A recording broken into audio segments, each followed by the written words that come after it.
ಇನ್ನೇನು ಗಣೇಶ ಚತುರ್ಥಿಗೆ ಒಂದು ತಿಂಗಳು ಬಾಕಿ ಇದ್ದು ಈಗಾಗಲೇ ಸಿದ್ಧತೆಗಳೆಲ್ಲವೂ ಕೂಡ ಆರಂಭ ಆಗಿದೆ. ಆದರೆ ಈ ಗಣೇಶೋತ್ಸವ ಪ್ರಾರಂಭಕ್ಕೂ ಮುನ್ನವೇ ಬಸವನಗುಡಿಯಲ್ಲಿ ವಿಘ್ನ ಎದುರಾಗಿದ್ದು ಆಟ ಆಡೋದಕ್ಕೆ ಗ್ರೌಂಡ್ ಇಲ್ಲ ಅಂತ ಜನ ಕಿಡಿಕಾರ್ತಾ ಇದ್ದಾರೆ. ಈ ಬಗ್ಗೆ ಒಂದು ರಿಪೋರ್ಟ್ ಇದೆ, ನೋಡೋಣ. ಗಣೇಶೋತ್ಸವಕ್ಕೆ ತಿಂಗಳು ಮೊದಲೇ ವಿಘ್ನ. ಗಣೇಶೋತ್ಸವ ಬೇಡ, ಆಟದ ಮೈದಾನ ಬೇಕು. ವಿಘ್ನ ನಿವಾರಕ ವಿಘ್ನೇಶ್ವರನಿಗೆ ನಾಡಿನೆಲ್ಲೆಡೆ ಕೋಟಿ ಕೋಟಿ ಭಕ್ತ ಸಮೂಹವಿದೆ. ತಿಂಗಳ ಮೊದಲೇ ಗಣೇಶೋತ್ಸವಕ್ಕೆ ಸಿದ್ಧತೆಗಳು ನಡೀತಿವೆ. ಈ ಮಧ್ಯೆ ಗಣೇಶ ಉತ್ಸವಕ್ಕೆ ಬೆಂಗಳೂರಿನ ಬಸವನಗುಡಿಯಲ್ಲಿ ವಿಘ್ನ ಎದುರಾಗಿದೆ. ನಗರದ ಬಸವನಗುಡಿಯ ನ್ಯಾಷನಲ್ ಕಾಲೇಜ್ ಮೈದಾನದಲ್ಲಿ ವಿನಾಯಕ ಮಂಡಳಿ ಗಣೇಶೋತ್ಸವ ಕಾರ್ಯಕ್ರಮ ಆಯೋಜಿಸುತ್ತಿದ್ರು.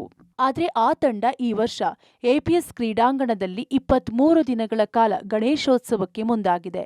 ಇದಕ್ಕೆ ಎಪಿಎಸ್ ಟ್ರಸ್ಟ್ ಕಡೆಯಿಂದ ಪರ್ಮಿಷನ್ ಕೂಡ ಪಡೆದಿದೆ. ಆದರೆ ಕಾನೂನು ಪ್ರಕಾರ ಆಟದ ಮೈದಾನವನ್ನ ಸಾಂಸ್ಕೃತಿಕ ಕಾರ್ಯಕ್ರಮಗಳಿಗೆ, ಕಮರ್ಷಿಯಲ್ ಬಳಕೆಗೆ ನೀಡುವಂತಿಲ್ಲ. ಜೊತೆಗೆ 30 ರಿಂದ 40 ವರ್ಷಗಳಿಂದ ಆಟದ ಮೈದಾನ ಬಳಸಿಕೊಂಡು ಬಂದ ಕ್ರೀಡಾಪಟುಗಳು, ವಿಹಾರಿಗಳು ಇದಕ್ಕೆ ಆಕ್ರೋಶ ವ್ಯಕ್ತಪಡಿಸಿದ್ದಾರೆ.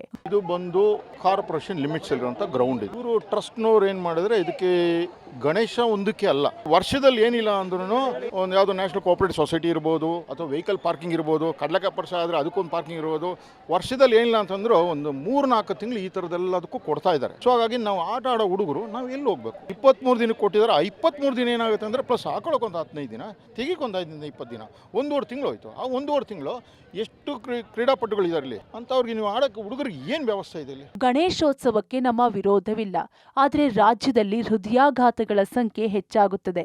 ಈ ಸಮಯದಲ್ಲಿ ಆಟ, ವ್ಯಾಯಾಮ ಮಾಡಲು ಈ ಆಟದ ಮೈದಾನ ಬೇಕು.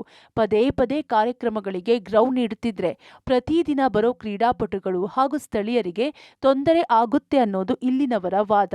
ಕಾಲೇಜ್ ಫಂಕ್ಷನ್ಗೆ ಇದ್ರೆ ಕೊಡ್ಲಿ ಅವ್ರದ್ದು, ಅದ್ರ ಬಿಟ್ಬಿಟ್ಟು ಯಾರೋ ಪಬ್ಲಿಕ್ಗೆಲ್ಲ ತಿಂಗಳಾದ್ಗಟ್ಲೆ ಕೊಟ್ರೆ ನಾವೆಲ್ಲ ಎಲ್ಲೋ ಹೋಗ್ಬೇಕು ಕ್ರಿಕೆಟ್ ಆಡೋದಕ್ಕೆ?